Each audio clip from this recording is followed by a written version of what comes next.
1019 KACQ. I'm Casey Chapman here with your local Lampasas area news. This newscast is a service of Hoffy's Pawn and Gun. It was a relatively quiet day for LPD yesterday. Officers started out responding to a reported suspicious vehicle in the 2300 block of West FM 580 in the midnight hour.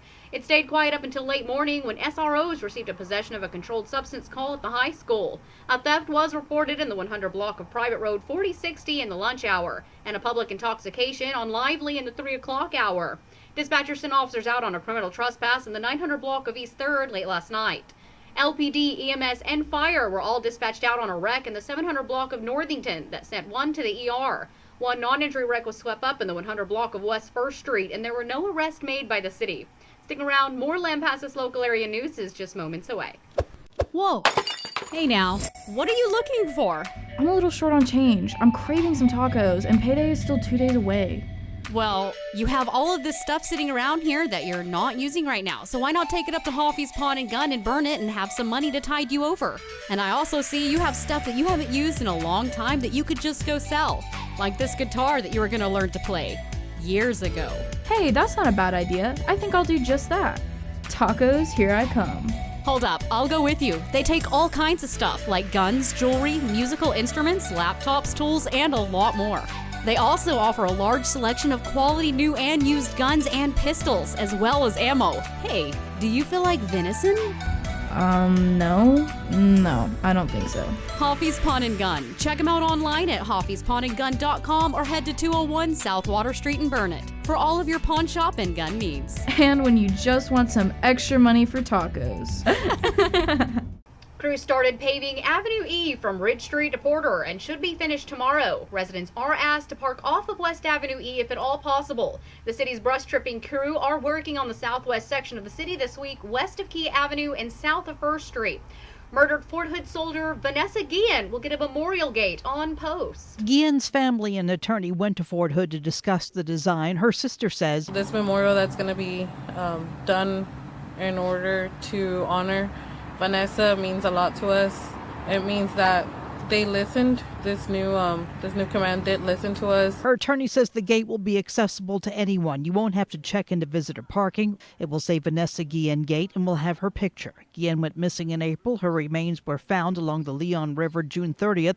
A suspect, a fellow soldier, committed suicide. Guillen's family says she told them she'd been sexually harassed but didn't tell anybody at Fort Hood for fear of retaliation.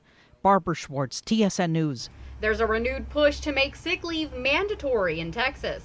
Several big cities have tried and failed to pass paid sick leave ordinances. Now a bill's been filed for the upcoming session that would force employers to let workers accrue sick time. The author, Houston Area State Rep Ron Reynolds, says the pandemic proved how dangerous it can be when people come to work when they're sick. People will likely be more open to this legislation than I say if we didn't deal with COVID-19. There probably wouldn't be a sense of urgency. He's also filed a bill to raise the minimum wage to $15 an hour. Those frontline workers, he says, deserve it.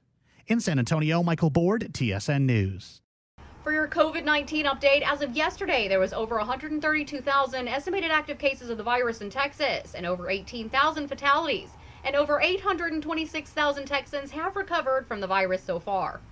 Around the region, Bell County topped the 7,000 mark, now showing 7,009. Coryell County up 10 with 2,077. Burnett added 5 with 1,145. Mills in the triple digits now, showing 101. San Saba up 4 with 260, and Hamilton also adding 4 with 230 total cases. The number of total cases also includes those who have recovered. The number of spikes could be a result of increased testing and or late reporting. Here locally, as of this morning, Lampasas County is showing 21 active cases. That's up 3 from Monday. 1 remains hospitalized, and the number of fatalities stands at 11.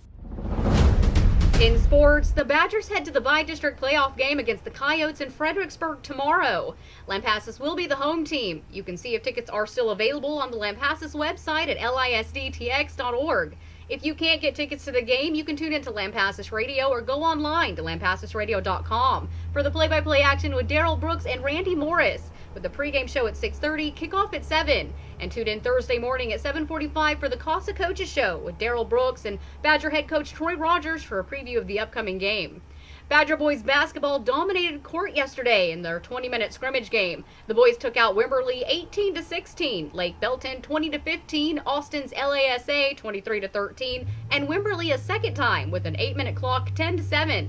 JV tennis was in Killeen last night and came back with their fourth win in a row, winning 11-7. The JV's next match will be at the end of January. Some clouds will roll in for you tonight as you're making your way home, and your temperatures fall to 53, and you'll get in a light east wind around 5 miles per hour. You'll have a mix of sun and clouds starting out for you tomorrow, and it'll be warmer with your temperatures reaching 81. Cloudy later in the evening with temperatures bottoming out at 58. And you'll have some scattered sprinkles for you on Friday, then become mostly sunny with a high near 77, cloudy later in the night and a low of 62. 1019 KACQ.